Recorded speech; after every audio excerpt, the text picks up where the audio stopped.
वाली बहू। रंजना कभी ब्रश नहीं करती थी।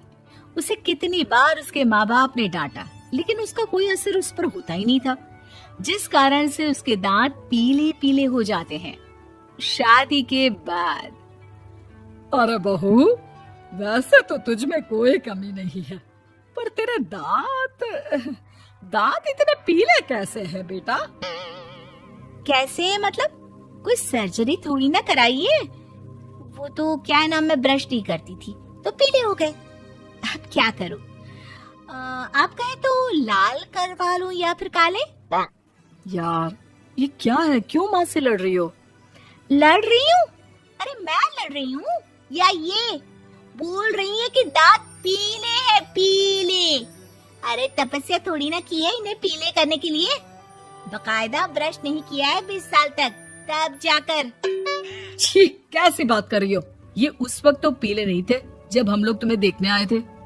अरे तब साफ करवा लिया होगा डेंटिस्ट के पास जाकर। अब देखो कैसे पीले पीले लग रहे हैं। रंजना सास की तरफ गुस्से से देखती है। फिर शुरू हो गई पीले पीले पीले।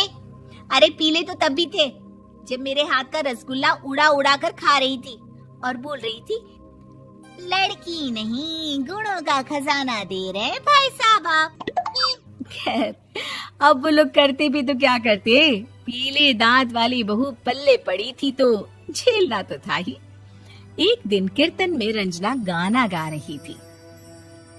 अरे कमला बहन, माँ का द्वार है, यहाँ तो सब शुद्ध होकर आते हैं, फिर अपनी बहू को ब्रश भी नहीं करवाती तुम। दूर से पीले पीले दांत भक्ति में बाधा उत्पन्न कर रहे हैं। अरे कोई 2 साल के बच्चे थोड़ी ना लेकर आई हूँ मैं बहू बनाकर। अच्छी खासी लड़की है, अरे कैसे करवाऊं ब्रश? ये तो उसे खुद करना चाहिए ना। अब माँ बाप तो इसके जैसे तैसे निपटा दिए, ये नहीं सोचा कि सास कैसे संभालेगी। सास बहू को लेकर घर आ जाती है, लेकिन सोच लेती है कि अब इसे लेकर कहीं नहीं जाएगी। अगले रोज बहू कहती है, अरे क्या हो गया, मंदिर नहीं जाना क्या? कीर्तन का वक्त हो रहा है। मेरी मधुर वाणी से कान्हा जी जागते हैं और सोते हैं। आप तो जानती है ना उनकी भक्ति में कितना मन लगता है मेरा।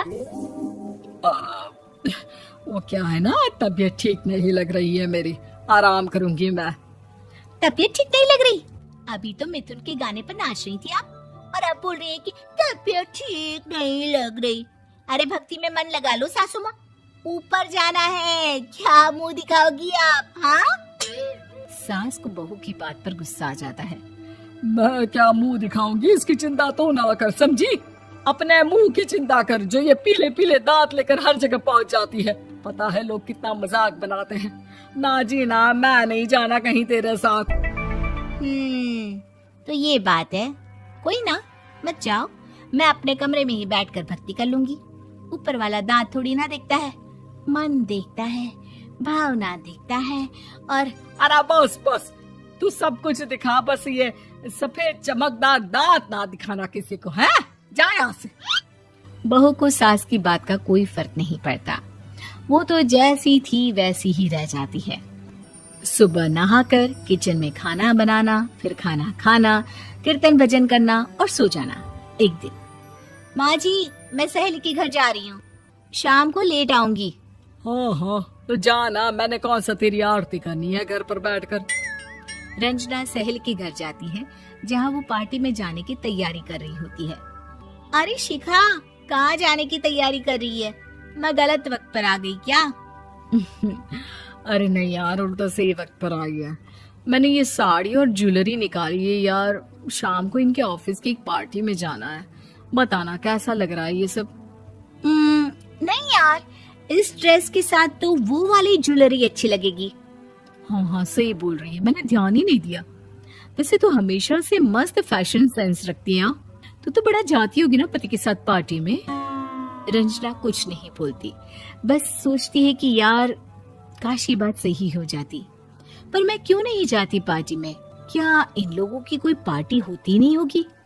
रंजना घर आती है और रात में पति से सवाल करती है, एक बात बताइए, आप मुझे किसी पार्टी में क्यों नहीं ले जाते? क्या आपकी यहाँ ऑफिस में पार्टी नहीं होती? पति बेचारा क्या कहता कि दांत पीले हैं तुम्हारे इसलिए। अरे कोई पार्टी होती नहीं हम लोगों के ऑफिस में, तो कहाँ से लेकर जाऊं? और मार्केट, मॉल, कहीं वीकेंड घूमना, कहीं तो। अरे यार, सारे हफ्ते में एक छुट्टी मिलती है, तो सोचता हूँ कि आराम ही कर लूं। क्यों? रंजना मन मार के रह जाती है। पहले कभी सास के साथ मंदिर जाया करती थी, लेकिन वो भी सास ने ले जाना बंद कर दिया।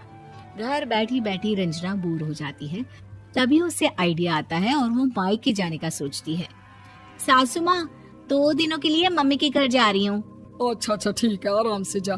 और हाँ, माँ से कुछ अच्छी आदत सीख कर आना कि कैसे शरीर के हर भाग की तरह दांतों की सफाई भी जरूरी होती है, समझी? शुरू हो गई ना आप। वो लोग आपकी तरह नहीं है कि छोटी छोटी बात का बतंगड़ बना दे। उन लोगों के लिए मैं मायने रखती हूँ, ना कि मेरे पीले पीले दांत। रंजना माँ को बिना बताए उन लोगों को सरप्राइज देती है, लेकिन जैसे ही वो दरवाजे पर पहुंचती है, अंदर देखती है कि घर वाले कहीं जा रहे होते हैं। अब माँ, काश रंजना दीदी के दांतों वाली प्रॉब्लम नहीं होती, तो वो भी हम लोगों के साथ चलती ना बुआ जी की बेटी की शादी में। हाँ बेटा, लेकिन अब उसे कौन समझाए कि उसको उसके पीले दांत नहीं दिखते, लेकिन उसके आसपास के लोगों को कितना एम्बैरेसिंग फील कराते हैं। मुझे तो कितनी बार उसके स्कूल की टीचर ने शिकायत की कि उसके साथ कोई लड़की बैठना भी नहीं चाहती, और ना ही कॉलेज में कोई उससे बात करना चाहता था। लेकिन पता नहीं क्यों उसे ये बात समझ में ही नहीं आती। कोई कमी नहीं है उस लड़की में, बस यही कि दांत पीले हैं। वो तो भला हो जीजा जी और उनकी माँ का, जो दीदी को जैसी है वैसे ही रखा हुआ है। रंजना को अपने घर वालों की बात सुनकर बहुत दुख होता है। वो सोचती है कि वो क्या करे, लेकिन फिर वो सीधा डेंटिस्ट के पास जाती है, अपने दांत चमकाती है और कसम खाती है कि वो रोज ब्रश करेगी। अरे क्या हो गया?